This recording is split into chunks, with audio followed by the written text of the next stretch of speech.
Now, this was a funny one. So Elon Musk tweeted this. He said something extremely bogus is going on. Was tested for COVID 4 times today. 2 tests came back negative. 2 came back positive. Same machine, same test, same nurse. Rapid antigen test from BD. And Kyle Griffin, and I don't know who this guy is until I went here and he said, oh, he's a senior producer. MSNBC's The Last Word. That says it. But what was bizarre about what it was that he said was this. Such an irresponsible tweet.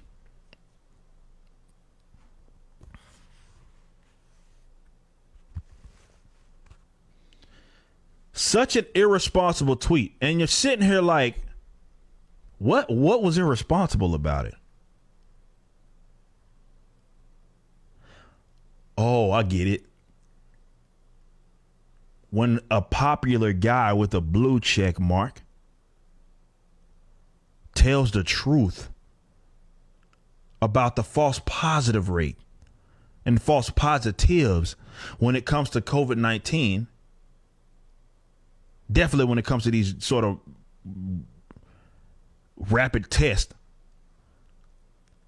you think it's irresponsible because people would maybe wake up to the jig, huh? They maybe say, oh, something ain't right. Maybe we've been duped. It's the only reason why you would say that this was an irresponsible tweet.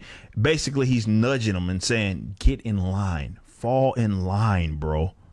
Fall in line. You're not saying what we need you to say.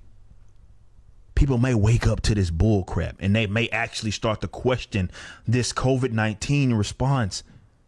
We can't have them doing that. This is an irresponsible tweet. No, it's not. It's a reality that is absolutely verifiable. These tests are not foolproof and they result in a lot of false positives. That's not my opinion. That's not up for dispute. That is not up for debate. So it is not at all surprising that the same person can take this test and get 4 different results. It's a very, very, very real thing. But God forbid someone mentions it. Definitely someone with influence and power, such as Elon Musk. Because then when it comes from him, unfortunately, folks listen a little more. Because as it stands right now, the vast majority of the blue check marks, the educational, academia, the academic elites, the entertainment elites are saying the same damn thing when it comes to this virus. Doom, gloom, stay at home, cover your face with a diaper, trust Fauci, everything. God forbid someone that has money and power and influence says something ain't right. There's something going on, because there is something going on. There are a lot of false positives. That's not, again, for someone to say that's irresponsible, he's basically suggesting either don't say it or don't tell the truth. What possibly could be irresponsible? And for those of you that are in the chat, you could go ahead and let me know what possibly could be irresponsible about this. Nothing. The only reason you think that it's irresponsible is because there's a particular and a specific narrative that you are trying to perpetuate, and this threatens that.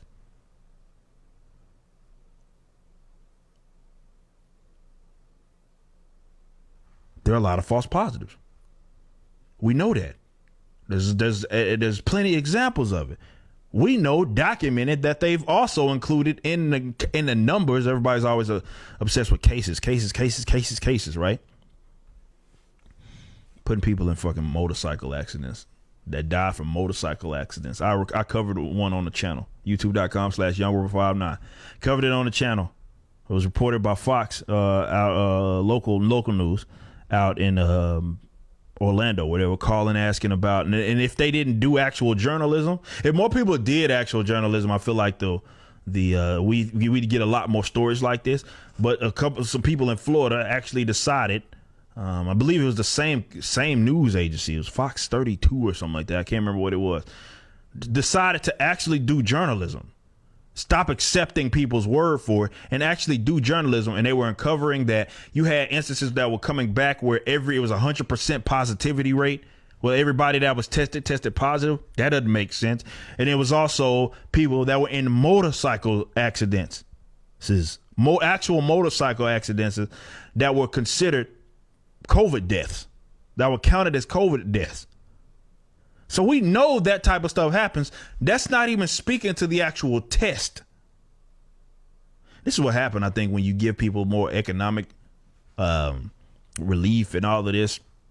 And you give instances like whether it be with the doctors and the hospitals, you essentially reward them with money, which is how a lot of, definitely that original bill, where they got essentially paid to fight this. Right. So they would get money for patients that they had. That gave them an economic incentive to maybe. Now, I'm not saying that's what they did, but it gives them an economic.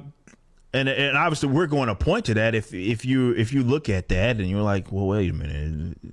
Are they fluffing up the numbers? But at minimum, we do know they're cooking the books in some capacity. To what capacity, I guess, is the golden question.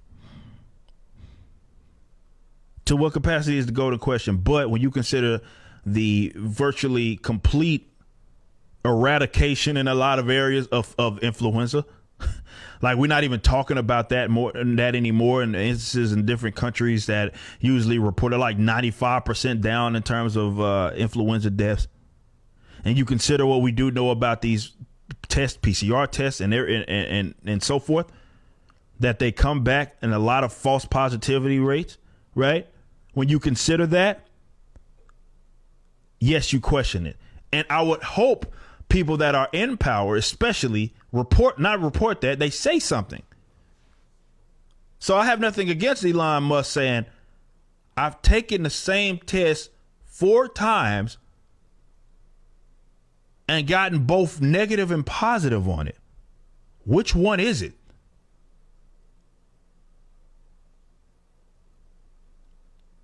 There's nothing irresponsible about what it is that he said, unless you want him to lie. And in that case, of course you're going to say it's irresponsible. Because it doesn't peddle the narrative that you so desperately wanted people to follow. And that's why I believe these people are very dangerous people, despite what they say to us. They're very dangerous people because the truth offends them. They get angry. How could you possibly say something like that? Why are you mentioning the infected fatality rate being so high and survivability rate, or being so low, and rather the survivability rate being so high? Why? They get frustrated with you when you mention that. It's because they have a specific narrative that they have been peddling for a while now, and they will continue to do so.